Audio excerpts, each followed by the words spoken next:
Саламатсызбы, Садыр Нуркожоевич, репортер KG маалымат агенттигинен Наргиза Өмүрбекова.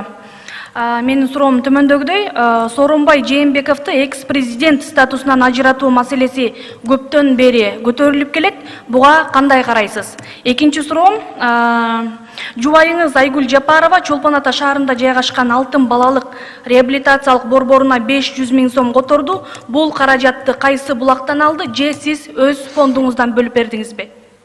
Рахмат. Рахмат. Экс-президент боюнча, ал боюнча маселе жок. Экс-президент боюнча калат. Эми биз президенттерди жоопко тартып, куугунтуктап, кубалап, ушундай салтты токтотолчу. Мен ошон үчүн ошо экс-президент дегенди берип, эми ал мындай бир чоң бир кылмыштары деле, өтө чоң кылмыштары деле жок.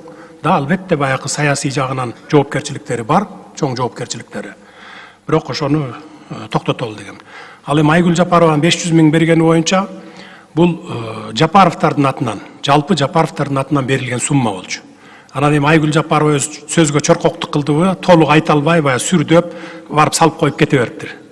Министр айтып койсо болмок, мен министрге айткам башында эле. Биз негизи Жапаровдар 11 бир тууган элек, бирөөбүз каза болгон, 10-обуз бар.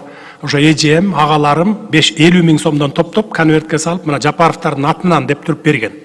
Ушуну бирөө эле барып салып койсун, баарыбыз барбай эле коелу деп. Ал жалгыз Айгүл Жапарованын акчасы эмес, ал Жапаровдардын үй бүлөсүнөн.